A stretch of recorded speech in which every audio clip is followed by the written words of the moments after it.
দাবিকে বাস্তবায়ন করার জন্য ফাঁসির মঞ্চে উঠে জীবন দিব, জালিমের সঙ্গে আঘাত করে কখনো ঈমান থেকে সরে যেতে পারবো না।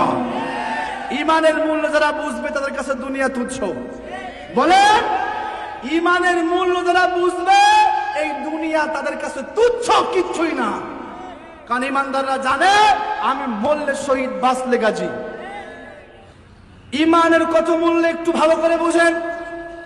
কিয়ামতের ময়দানে যখন সমস্ত জান্নাতি এবং জাহান্নামীদেরকে রব্বি কারীম ফাইনাল করে দিবেন, কিয়ামতের কঠিন মুসিবতের সময় আদম সফিউল্লাহ, ইব্রাহিম খলিলুল্লাহ, ঈসা রুহুল্লাহ, যখন ইসমাঈল জবিহুল্লাহ ইল্লা মুহাম্মদ সাল্লাল্লাহু আলাইহি ওয়াসাল্লাম, আপনার আমার প্যারা নবী ছাড়া আর সমস্ত পয়গম্বর আদম সফিউল্লাহ থেকে কিয়ামত পর্যন্ত সমস্ত নারী পুরুষ মানুষেরা সবাই সিজদায় পড়ে বলবে ইয়া রাব্বি ইয়া নাফসি, ও মালিক আমার কি হবে।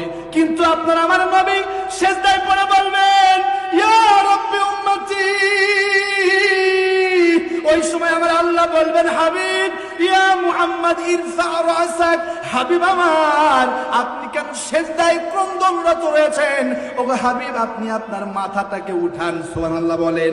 ওয়া কুল ইসমা'লাক, হাবিব আমার কি বলতে চান আপনি বলুন, আমি আল্লাহ শুনবো। ওয়াসাল তুতা, আপনি কি চান বলুন, আমি আল্লাহ সেটা দিতে চাই।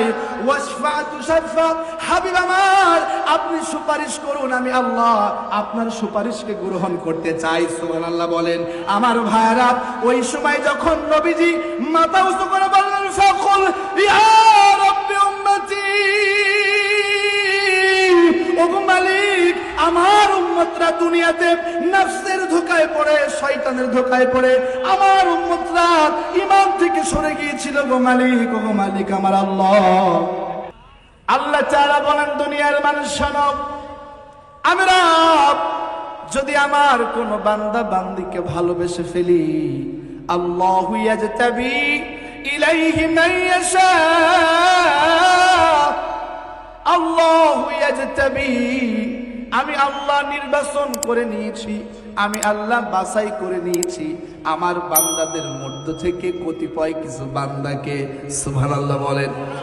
আমি আল্লাহ ভালোবেসে, আমি রব পছন্দ করে আমার কিছু ইমানদার বান্দা বান্দিকে আমার জন্য, আমার দিকে আসার জন্য বাছাই করেছি।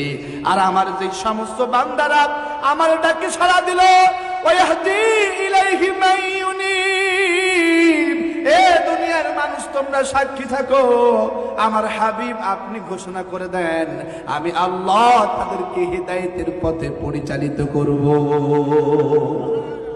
ধোপাখোলা এলাকাবাসী যারা কোরআন শুনতে এসেছি, যারা গোনা থেকে বেঁচে অল্প সময়ের জন্য হলেও জান্নাতের এই বাগানে বসেছি, এই জান্নাতের বাগানে বসার জন্য আল্লাহ রাব্বুল আলামিন আমাদের জীবনের সব গুনাহগুলো মাফ করে দিচ্ছেন। আল্লাহ বলেন ইল্লা মান তাবা ওয়া আমানা ওয়া আমিলা আমালান সালিহা ফাউলাইকা ইউবাদদিলুল্লাহু সাইয়্যাতিহিম হাসানাত।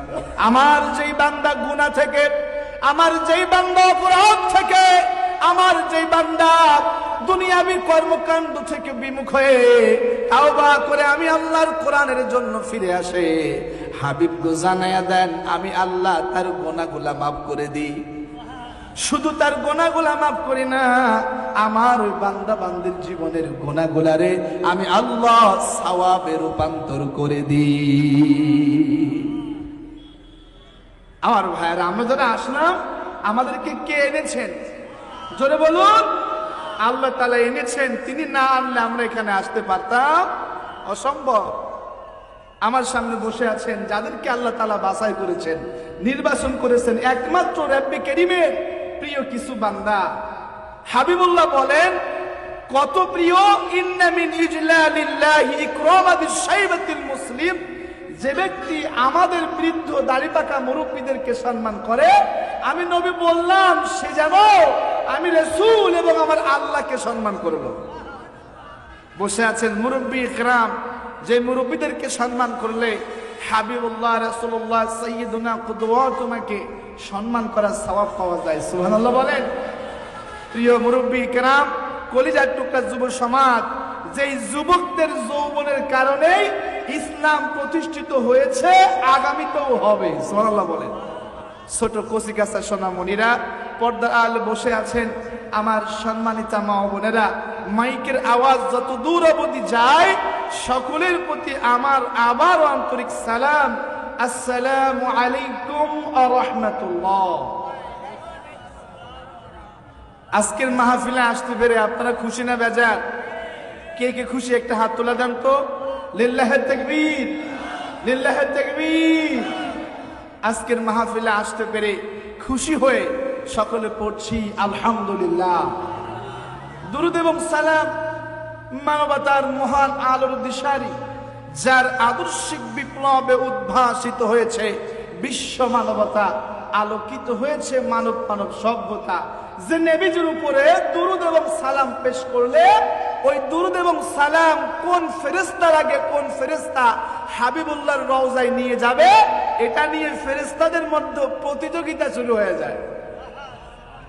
আমার নবী বলেন কত সুন্দর করে, ইন্না লিল্লাহি মালাইকাতান সাইয়্যাহিনা ফিল আরদি ইউবাল্লিগুনি মিন উম্মতি আসসালাম।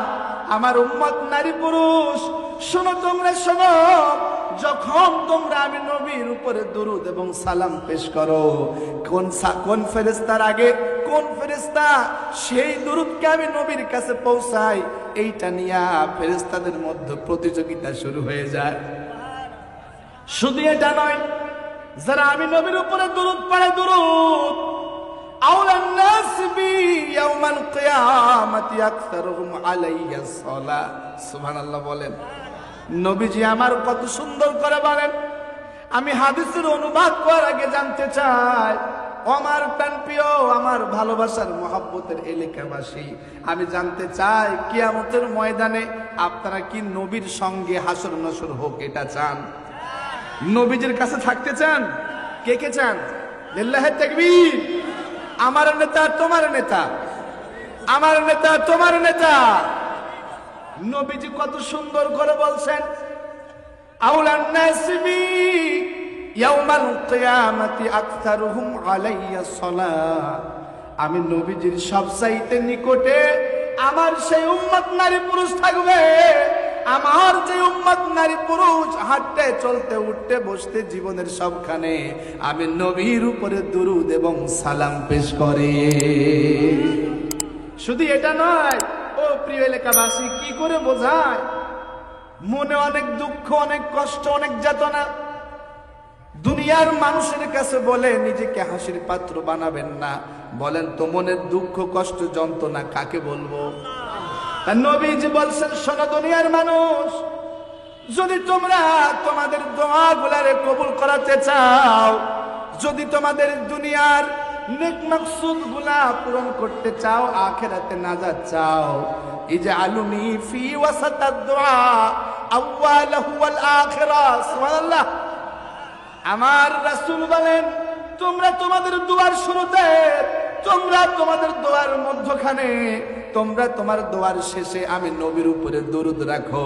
কেন রাখবা? শোনো, যেই দোয়ায় দুরূদ থাকে না, যে দোয়ার শুরুতে শেষে মধ্যখানে দুরূদ থাকে না, ওই দোয়া আসমান এবং জমিনের মধ্যবর্তী জায়গায় ঝুলন্ত থাকে। কিন্তু যেই দোয়ার মধ্যে আমি নবীর উপরে দুরূদ থাকে, দুরূদ, আমি নবী বললাম, সেই পর্দা সরিয়ে দুরূদের বরকতে আমার আল্লাহ আমার উম্মত নারী পুরুষের যেই দোয়াকে কবুল এবং মঞ্জুর করে নেয়। আমার হালিম ভাই আমাকে বলছিল যে দোয়ার উপরে একটু কথা বলতে। কিসের উপরে বলেন তো? দোয়ার উপরে। দোয়া, দোয়া সম্পর্কে আমার নবীজি বলছেন যে আদ-দুআ সিলাহুল মুমিন ওয়া ইমাদুদ্দিন ওয়া নূরুস সামাওয়াতি ওয়াল আরদ। এ দুনিয়ার মানুষ, আদ-দুআ সিলাহুল মুমিন, দোয়া হলো ঈমানদারের অস্ত্র। সুবহানাল্লাহ বলেন। যুদ্ধের ময়দানে যোদ্ধারা যেমন প্রতিপক্ষের আঘাত থেকে নিজেকে আত্মরক্ষা করার জন্য ঢাল ব্যবহার করে, ঠিক তেমনি ঈমানদার জাহান্নামের সমস্ত রাস্তা থেকে বাঁচার জন্য, জান্নাতে পরিচালিত হওয়ার জন্য যেই ঢাল অস্ত্র ব্যবহার করে, সেই অস্ত্রের নাম হলো দোয়া। দোয়ার মাধ্যমে আমাদের জীবন পরিবর্তন হয়ে যাবে। সুবহানাল্লাহ বলেন। দোয়া করলে লস নাই, লাভ আছে। আমার নবীজি বলেন, খাদিমুর রাসূল আনাস থেকে বর্ণিত, আমার নবী বলেন, তোমরা বেশি বেশি করে দোয়া করো, কেননা রাব্বি কারীম বলেছেন, ওয়াকালা রাব্বুকুম উদউনি আস্তাজিব লাকুম। আমার আল্লাহ তাআলা কত সুন্দর করে বলছেন, ও দুনিয়ার মানুষ, ওয়াকালা রাব্বুকুম উদউনি আস্তাজিব লাকুম, তোমরা আমি রবের কাছে দোয়া করো, আমি মালিকের কাছে চাও, আমি আল্লাহ তোমাদের দোয়াগুলারে কবুল মঞ্জুর করে নেব। সুবহানাল্লাহ বলেন।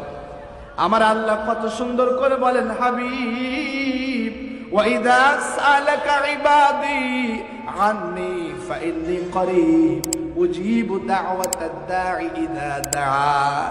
আমার হাবিব গো, ওগো রাসূল, ওগো আমার প্রিয় হাবিব, আমার বান্দা বান্দি যখন আমি আল্লাহ সম্পর্কে জিজ্ঞাসা করে, আমার বান্দা বান্দি যখন বলে, ওগো রাসূলুল্লাহ আমার আল্লাহ কোথায়, তখন আপনি বলে দেন, ফাইন্নী করিব, আমি আল্লাহ আমার বান্দার অতি নিকটে।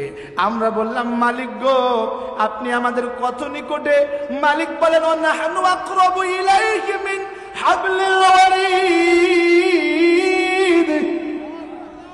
হাবিব বলেন, আল্লাহ রাব্বুল আলামিন বলেন, হাবিব গো জানায়া দেন, আমি আল্লাহ ওয়ানাহনু আকরাবু ইলাইহি মিন হাবলিল ওয়ারিদ, আমি আমার বান্দার এই যে শাহরগ গিরিবাস্থিত ধমনী, আমি আল্লাহ আমার বান্দার শাহরগ গিরিবাস্থিত ধমনীর চাইতেও অতি নিকটে অবস্থান করি।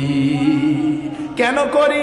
আমার বান্দার রাতের আধারে কি প্রয়োজন, আমার বান্দার একাকিত্ব জীবনে কি প্রয়োজন, আমার বান্দার দুনিয়াতে কি প্রয়োজন, কখন প্রয়োজন। আমার বান্দা যখন একা থাকে, আমার বান্দা যদি হঠাৎ করে স্টক করে, একটা গিলাস পানি দেওয়ার মতো কেউ নাই, তখন আমি আল্লাহ আমার বান্দার অতি নিকটে থাকি। সুবহানাল্লাহ বলেন। আমার বান্দা যখন ডাকে, ডাকতে দেরি রে দুনিয়ার মানুষ, আমি আল্লাহ আমার বান্দা বান্দির ওই ডাকে সাড়া দিতে দেরি করি না। আমার বান্দার কখন কি প্রয়োজন, আমার বান্দার অন্তরের ভিতরে, অন্তরের গহীনে লুকায়িত দুঃখ কষ্ট যন্ত্রণা, আমার বান্দার প্রকাশ্য, আমার বান্দার অপ্রকাশ্য, সব আমি আল্লাহ জানি। আমি আল্লাহ এই জন্য আমার বান্দার নিকটে, আমার বান্দার কখন কি প্রয়োজন, বান্দা চাওয়ার সঙ্গে সঙ্গে আমি আল্লাহ সেইটা দেওয়ার জন্য প্রস্তুত থাকি।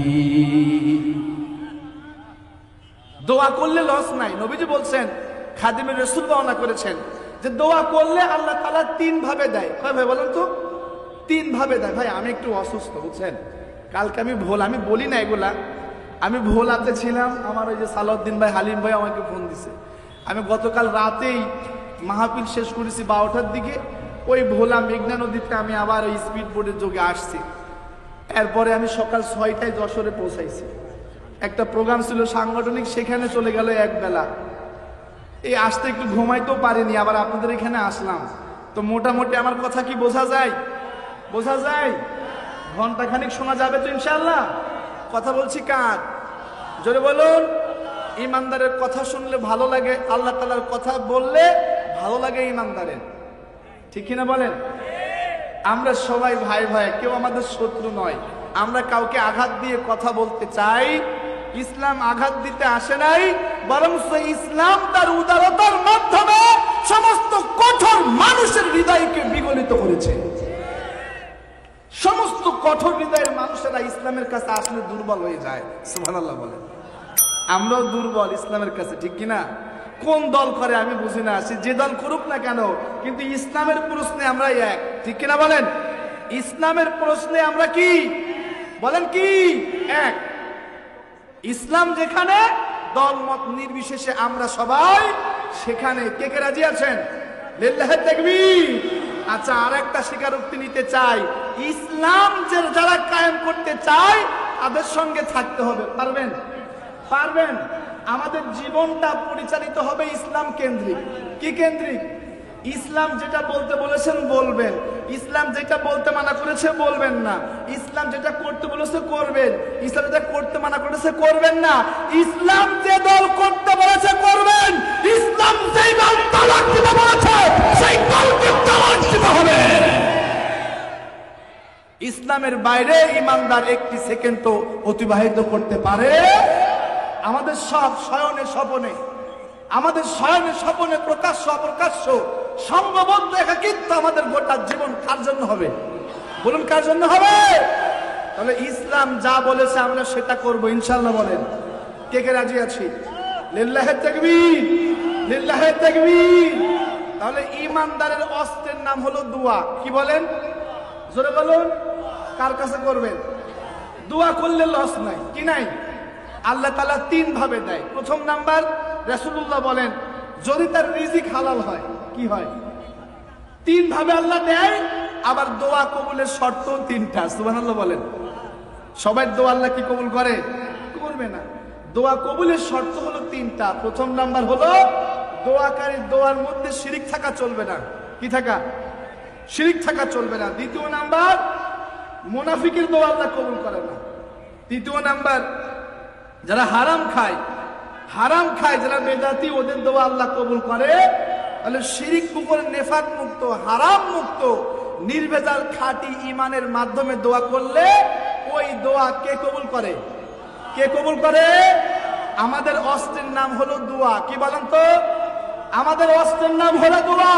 যেই সময় বাংলার জমিনে জুলুম নিপীড়ন নির্যাতনের মাধ্যমে এমন কোন ঘর নাই যেই ঘরে জুলুম করা নাই, মাজলুমদের আত্মনাদ তত্ত্বের কারণে পৃথিবীর মানচিত্রে কোন জালেম টিকতে পারেনি, পারবেও না।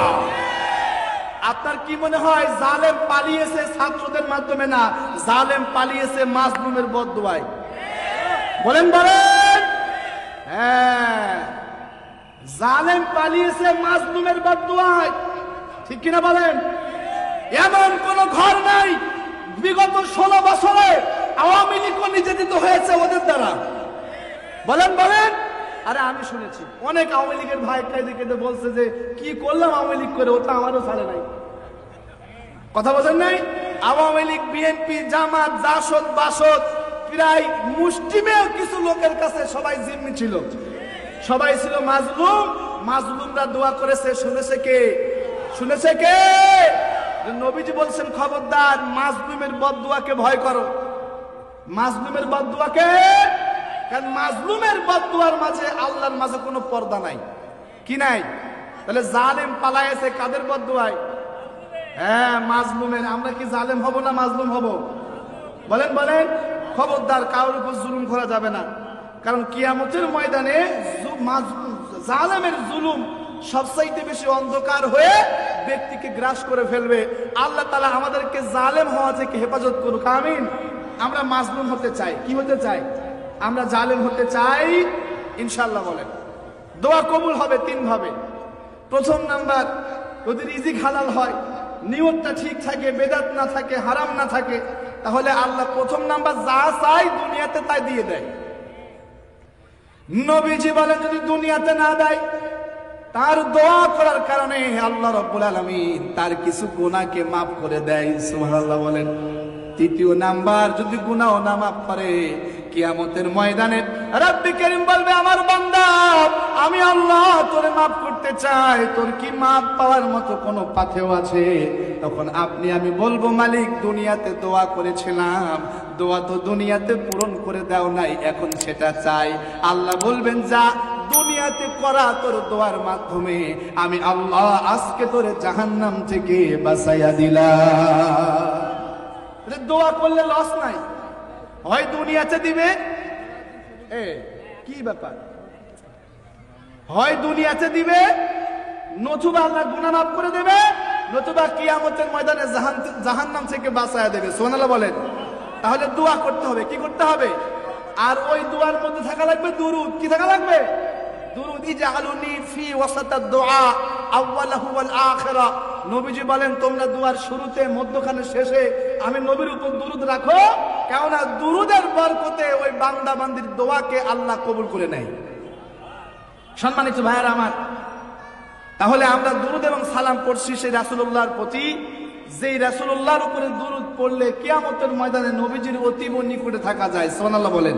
সেই নবীজির উপরে জবানের সবটুকু আওয়াজকে বুলন্দন করে, দিলের সবটুকু মুহাব্বতকে বিসর্জন দিয়ে, আকাশ বাতাসকে প্রকম্পিত করে আমরা সকলেই ভক্তি এবং শ্রদ্ধা দিয়ে দুরুদ এবং সালাম খানায় কাবায় আমরা সোনার মদিনায় পাঠাচ্ছি, সকলে পড়ছি সাল্লাল্লাহু সাল্লাল্লাহু। প্রিয় উপস্থিতি, আপনাদের সামনে আমি তেলাওয়াত করেছি কোরআন কারীমের 6 নম্বর সূরা। কত নম্বর সূরা? 6 নম্বর সূরা, সূরা আল আনআমের 82 নম্বর আয়াত। আমি খুব অল্প পরিসরে ঈমানের মূল্য সম্পর্কে বলবো ইনশাআল্লাহ। বলে আলোচনার মধ্যে প্রবেশ করার আগে আমি জানতে চাই, আপনার আমার কাছে রাব্বি কারীমের একটা গচ্ছিত সম্পদ আছে, যে সম্পদ ফি কুলুবিহিমুল ঈমানিহিম, যে সম্পদকে আল্লাহ আমাদের গোটা বডির সবচাইতে দামি জায়গা কলব, তার মধ্যে রেকর্ড করে রেখেছেন, সেভ করে রেখেছেন। সেই দামি সম্পদের নাম কি বলেন তো? ঈমান। বলেন, জোরে বলুন, ঈমান কই থাকে? বলেন বলেন। আচ্ছা, এবার ঈমান সূরার নাম কি? বলেন বলেন। ঈমান সূরার নাম হচ্ছে শয়তান। শয়তান কই থাকে? কলবের নিচে। কই থাকে? আমাদের সবচাইতে দামি সম্পদ ঈমান কই থাকে? কলবে। আর ঈমান সূরার নাম হচ্ছে শয়তান। শয়তান কই থাকে? কলবের নিচে। কেন? শয়তান আমাদের মুখ দিয়া এমন কথা বের করতে চায়, শয়তান আমাদের কাজকর্ম এমন ভাবে ঘটাতে চায়, শয়তান আমাদের ঈমান আকীদা এমন ভাবে ধ্বংস করতে চায়, যাতে করে আমাদের কলব থেকে ঈমান সরে গিয়া ওখানে শয়তান কুফরিকে ঢোকাতে পারে। এই জন্য তাফসীর ইবনে কাসির প্রণেতা ইবনে কাসির রাহমাতুল্লাহ আলাইহি কত সুন্দর করে বলছেন, আল কোরআনু শিফাউ মিন কুল্লি আমরাদিন মিনাল কলব মিনাশ শাক্কিন ওয়ান নিফাকিন ওয়াশ শিরকি ওয়াজ যায়গিন ওয়া মাইলিন। সুবহানাল্লাহ বলেন। ইবনে কাসির প্রণেতা রাহমাতুল্লাহ আলাইহি বলছেন, যদি কোরআন কেউ গবেষণা করে, কোরআন কেউ পড়ে, এই কোরআন সেই ব্যক্তির অন্তর থেকে 5টি ভয়ঙ্কর মারাত্মক ব্যাধিকে দূর করে দেয়। আল্লাহ বলেন, ওয়ানুনাজ্জিলু মিনাল কুরআনি মা হুয়া শিফাউ ওয়া রাহমাতুল লিল মুমিনিন। আমি মালিক যে কিতাব, যে কোরআন নাজিল করেছি, এই কিতাব, এই কোরআন হলো ঈমানদারের অন্তরের ঔষধ। আর ইবনে কাসির রাহমাতুল্লাহ আলাইহি বলছেন, কোরআন গবেষণা করলে, স্টাডি করলে, পড়লে কোরআন মানুষের অন্তর থেকে 5টা ভয়ঙ্কর জঘন্য ব্যাধি দূর করে। কি? মিনাশ শিরকিন, শিরক দূর করে দেয়, ওয়াশ শাক্কিন, সন্দেহ দূর করে দেয়, ওয়ান নিফাকিন, নিফাক দূর করে দেয়, ওয়াজ যায়গিন, বক্রতা দূর করে দেয়, ওয়া মাইলিন, নির্দিষ্ট ঝোঁক বের করে দেয়। আমার ভাইরা, তার মানে ইবনে কাসির রাহমাতুল্লাহ আলাইহি বলেন, ঈমান যেখানে থাকে সেখানে থাকে শয়তান। কেন?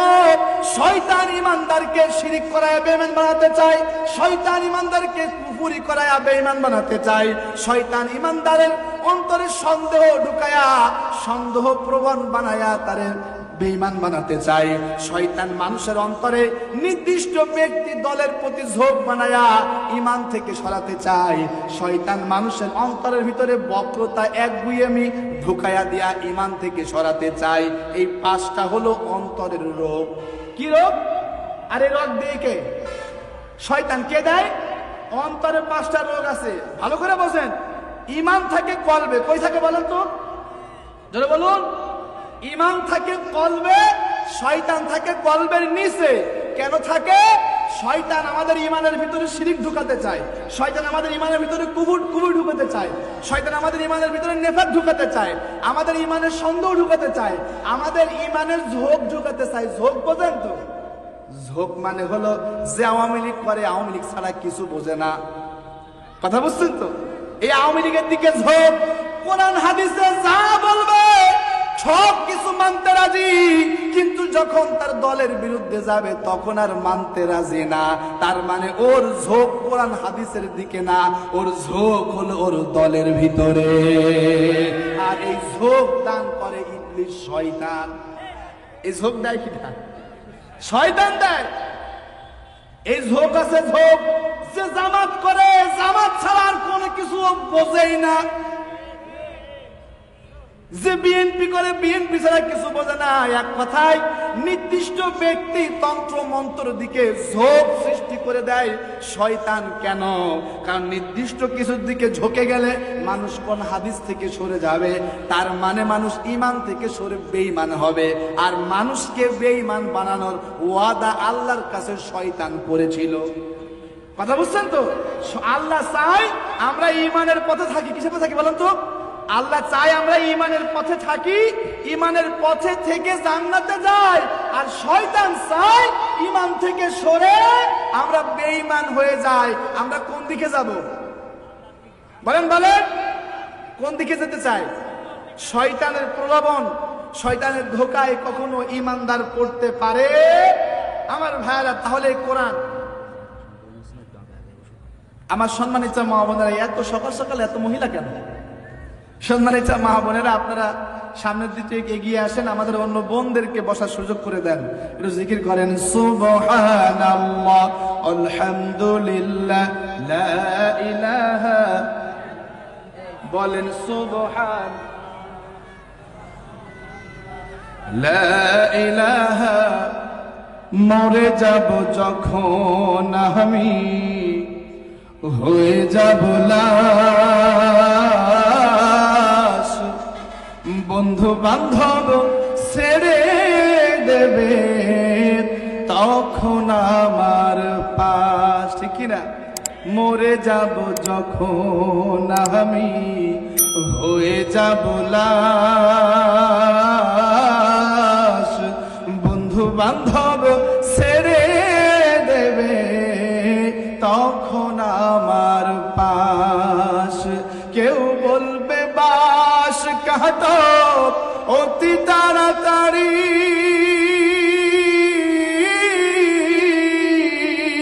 কেউ বলবে মাটি দিয়ে যাব কখন বাড়ি।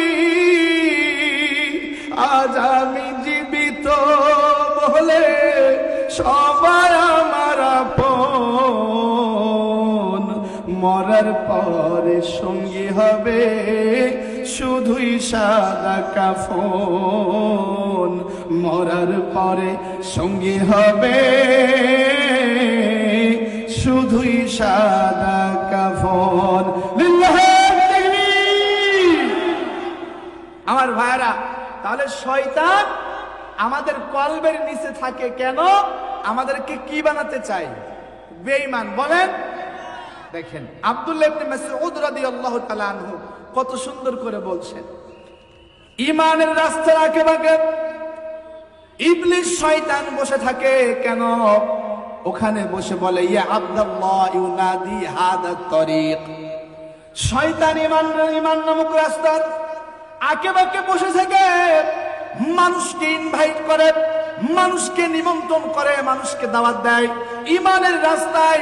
গুনাহের জিনিসগুলাকে সুন্দরভাবে সুসজ্জিত করে শয়তান মানুষকে ডাকে, ইউনাদুনা ইয়া আব্দুল্লাহ, ও আল্লাহর গোলাম এদিকে আসো, হাদাত তরিক, এটা হলো সঠিক রাস্তা। ভালো করে বোঝেন, ঈমান নামক রাস্তার আঁকে-বাঁকে বসে আছে ইবলিস। কে বলেন?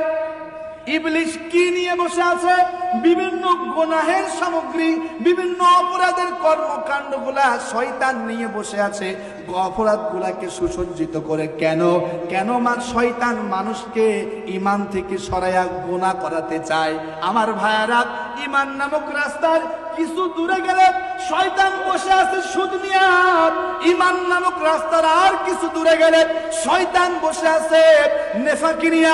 ঈমান নামক রাস্তার আরেকটু দূরে গেলে শয়তান বসে আছে ঘুষ নিয়া। ঈমান নামক রাস্তার আরেকটু দূরে গেলে শয়তান বসে আছে জিনা নিয়া। ঈমান নামক রাস্তার আরেকটু কিছু দূরে গেলে শয়তান মদ, জুয়া, খারাপ, খুন খারাপি, মানুষের তৈরি করা তন্ত্র মন্ত্র জাতীয়তাবাদ নিয়ে বসে আছে, মানুষের তৈরি করা তন্ত্র মন্ত্র সেকুলারিজম নিয়ে বসে আছে, আর একটু দূরে গেলে ন্যাশনালিজম নিয়ে বসে আছে।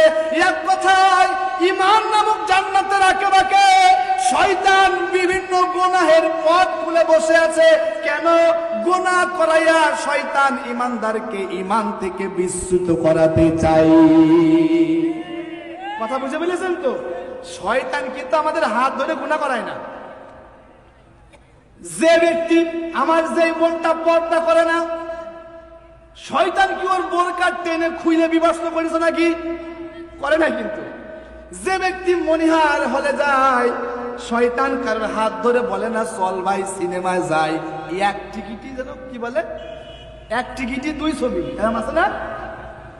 যে ব্যক্তি সিনেমা হলে যায়, শয়তান কখনো বলেছে বাবাজি চল একটু সিনেমা দেখে আসি? শয়তান কখনো হাত ধরে কাউকে গুনাহ করায় না।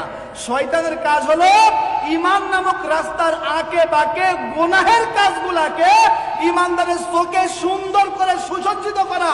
শয়তান নারীদেরকে বুঝাইছে বুরকা তোমার উপরে আযাব, বুরকা খুলে তুমি বিবস্ত্র হয়ে পড়ো, তোমারে সুন্দর দেখা যায়। তার মানে কি? পর্দাহীন মহিলা সুন্দর।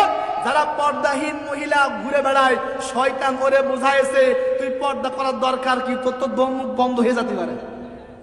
বুঝাইছে কে? আল্লাহ বলেন ওয়াকরনা ফি বুয়ুতিকুন্না ওয়ালা তাবাররাজনা তাবাররুজাল জাহিলিয়াতিল উলা। এই দুনিয়ার নারীরা জাহিলি যুগের নারীদের মতো বেপর্দায় হেলে দুলে বেহায়ার মতো বেপর্দায় তোমরা ঘুরে বেড়াবে না। কে বলেছেন? আল্লাহ বলছেন নারীরা পর্দা করো, আর শয়তান বলছে পর্দা তোমার উপরে জুলুম। শয়তান হলো দুই প্রকার। কয় প্রকার বলেন? মিনাল জিন্নাতি ওয়ান নাস। মানুষ শয়তান আর জিন শয়তান। কথা বুঝছেন? মানুষ শয়তান, জিন শয়তান। জিন শয়তান কখনো সরাসরি আপনার হাত ধরে গুনাহ করায় না, কিন্তু মানুষ শয়তান সরাসরি আপনার হাত ধরে টেনে ঈমান থেকে সরায়া ঈমানহীনতার দিকে নিয়ে চলে যায়। মানুষ শয়তান গুলো আপনারা বলবে তোমার আমি ৫,০০০ টাকা দেব, আগামীকাল সকালবেলায় টিপটা তুমি ওরে দিও। বুঝেন নাই? মানুষ শয়তান এক প্যাকেট বিড়ির মাধ্যমে, মানুষ শয়তান একটা চার মাধ্যমে ঈমানদারের ঈমানটাকে কিনতে চায়। তাই কিনা? আর যাদের ঈমান বড় বড় বড়, ওই এক প্যাকেট বিড়ি আর চা দিলি মোটামুটি যে বিড়ি খাতি খাতি আবার ওর বউ ওরে তালাক দিতে চায়। মানে ওর গন্ধে, বিড়ির গন্ধে ওর বউ অতিষ্ঠ। ঠিক কিনা? মানে এইরকম নেতা। ওই নেতার পিছনে স্লোগান দেয়, কি দিয়েছে ৫০০ টাকা, অমুক নেতার চরিত্র ফুলের মতো পবিত্র, দুনিয়ার কথা বলে। আমার ভাইরা, এই মানুষ শয়তান, মানুষ শয়তান মানুষের হাত ধরে ঈমান থেকে দূরে নিয়ে যায়। নাউজুবিল্লাহ বলেন।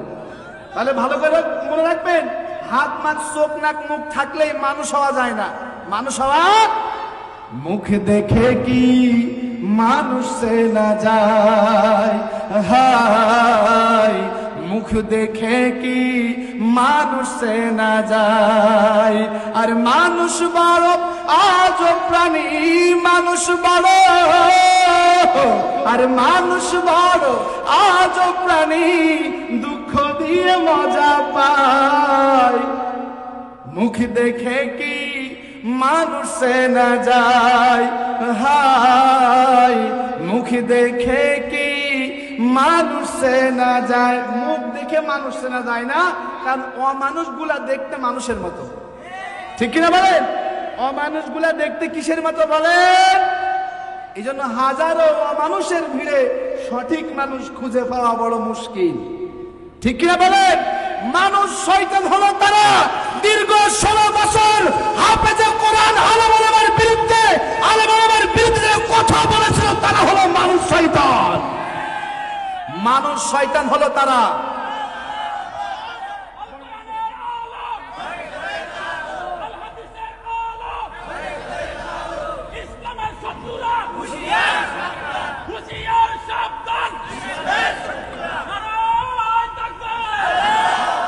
মানুষ শয়তান হলো তারা যারা বলেছিল আল্লামা সাঈদী কিছু না করলে কি তারা ধরেছে নাকি?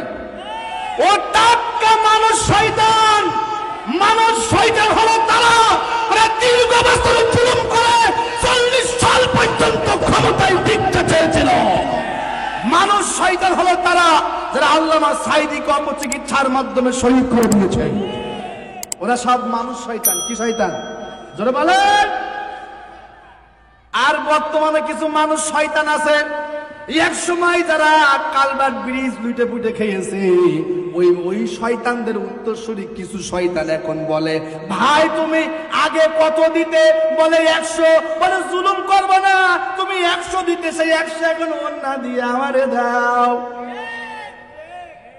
ঠিক না? মানুষ শয়তান চেনা লাগবে তো, না চিনলে ইমান বাঁচাবেন কি করে? শয়তান দুই প্রকার, মানুষ আর জিন। জিন শয়তান মানুষের হাত ধরে গুনাহ করায় না, কিন্তু মানুষ শয়তান মানুষের হাত ধরে গুনার দিকে নিয়ে যায়। কথা বুঝছেন তো? শয়তান না চিনলে তো বিপদ। আল্লাহ বলছেন, ইয়া আইয়ুহাল্লাযীনা আমানু উদখুলু ফিস-সিলমি কাফা ওয়া লা তাত্তাবিউ খুতুওয়াতিশ শায়তান ইন্নাহু লাকুম আদুউম মুবিন। ইসলামের ভিতরে পরিপূর্ণ ঢোকো আর শয়তানের পদাঙ্ক অনুসরণ করো না, কেননা শয়তান তোমাদের প্রকাশ্য শত্রু। শয়তানের পথ, শয়তানের মত, শয়তানের তন্ত্র মন্ত্র অনুসরণ করতে কে নিষেধ করেছেন? জোরে বলুন। তাহলে মানুষ শয়তান চিনতে হবে না? বলেন। মানুষ শয়তান হলো তারা যারা এখন বয়স্ক ভাতার কাজ চুরি করার ধান্দা নিয়েছে। মানুষ শয়তান হলো তারা 5 আগস্টের পর যারা আবার খাল বিল নদী নালা হাট বাজার দখল করার হরিলুট শুরু করেছে। তাহলে এই শয়তানদের সঙ্গে থাকা যাবে? জোরে বলেন। আল্লাহ বলছেন, খবরদার শয়তানের দেখানো রাস্তা, শয়তানের দেখানো তন্ত্র মন্ত্রকে অনুসরণ করবা না। এরপরও যারা ওদের দিকে থাকবে ওরা হলো শয়তানের ছেলেবেলা। আর শয়তানও জাহান্নামে যাবে, ওর ছেলেবেলারও জাহান্নামের দিকে নিয়ে যাবে। কিয়ামতের ময়দানে ছেলেবেলারা বলবে, ওয়াকালাল্লাযীনা কাফারু রব্বানা আরিনাল্লাযীনা আযাল্লানা মিনাল জিন্নি ওয়াল ইনসি নাজআলহুমা তাহতা আকদামিনা লিয়াকুনা মিনাল আসফালিন। সেই দিন এই যে আমি সাইফুল নামেন করবেন এত বললাম, খবরদার মানুষ শয়তান জিন শয়তানের পদাঙ্ক অনুসরণ করো না। এরপরও যারা দুনিয়ার সামান্য কিছু অর্থবিত্ত যশ খ্যাতি অর্জন করার জন্য ইসলাম ছেড়ে দিয়া, ইসলামিজম ছেড়ে দিয়া শয়তানের দেখানো রাস্তায় চলবে, কিয়ামতের ময়দানে বলবে, মালিক ওগো রব আল্লাহ, দুনিয়াতে তো আমার হুঁশ হয় নাই, এখন আমার হুঁশ হয়েছে। আল্লাহ, মানুষ এবং জিনদের মধ্য থেকে যারা আমাদেরকে ঈমানের পথ থেকে বিচ্যুত করে দিয়েছিল, আজকে তাদেরকে দেখান, তাদেরকে পদদলিত করে জাহান্নামে যেতে চাই। নাউজুবিল্লাহ বলেন। যদি এখন মানুষ শয়তান জিন শয়তান চিনে, যদি এখান থেকে না বাঁচেন, কিয়ামতের ময়দানে বলবে যে আল্লাহ ওরে দেখাও, ওরে পদদলিত করে অপমানিত করে তারপরে জাহান্নামে যাব। আপনারা কিন্তু জাহান্নামে যাওয়াই লাগবে। ঠিক কিনা বলেন? ঈমানের উপর টিকে থাকতে হবে ইনশাআল্লাহ। বলেন। ঈমানের মূল্য আজকে মুসলমান বুঝে না তো, এজন্য যত্র তত্র যেখানে সেখানে ঈমান নষ্ট করে ফেলে। আমার ভাইরা, ঈমান হলো সত্য, ঈমানের বিপরীত হলো কুফর, কুফর হলো মিথ্যা। ঈমান হলো আলো, ঈমানের বিপরীত কুফর, এটা হলো অন্ধকার। ঈমান হলো জান্নাত, ঈমানের বিপরীত কুফর শিরক নিফাক, এইটা হলো জাহান্নাম। ঈমান মানে জান্নাত, ঈমানহীনতা মানে জাহান্নাম। এখন বলেন কোন দিকে যাব? ঈমানের মূল্য বুঝেছিল সাহাবীরা, যার কারণে বেলাল তার মুনিবের দ্বারা এমন কোন জুলুম নির্যাতন নিপীড়নের শিকার হয় নাই। বেলাল তার জীবন দিয়েছে, কিন্তু সে ঈমান থেকে বিন্দু মাত্র সরে যায় নাই। ঈমানের মূল্য বুঝেছেন সুমাইয়া রাদিয়াল্লাহু তাআলা আনহা। এই জন্য আবু জাহেল নামক জালেমের বল্লভের আঘাতে শহীদ হয়েছেন, কিন্তু ঈমান থেকে খারিজ হয়ে যায় নাই। ঈমানের মূল্য বুঝেছিলেন রাহমাতাল লিল আলামিন, যার কারণে দীর্ঘ 3টা বছর শিহাব আবু তালিবে মানবতার জীবন যাপন করেছেন। এমনকি নিজের মাতৃভূমি ছেড়ে মদিনায় হিজরত করেছেন, তারপরও বাতিলের সঙ্গে কখনো আপোষ করে নাই। আমার ভাইরা, ঈমানের মূল্য যারা বুঝবে ওরা হাসতে হাসতে ফাঁসির মঞ্চে যাবে, কিন্তু ঈমান থেকে বিন্দু মাত্র সরে যাবে। ওই পতিত স্বৈরাচার জালিম শাসক আল্লামা সাঈদীকে ঈমান থেকে সরানোর জন্য এমন কোন লোভ হয় নাই, যা দেখায় নাই। আল্লামা সাঈদী দুনিয়াকে তুচ্ছ করে দিয়ে শহীদ হওয়ার প্রস্তুতি নিয়েছেন, জীবন দিয়েছেন, কিন্তু ঈমান থেকে বিন্দু মাত্র সরে যায় নাই।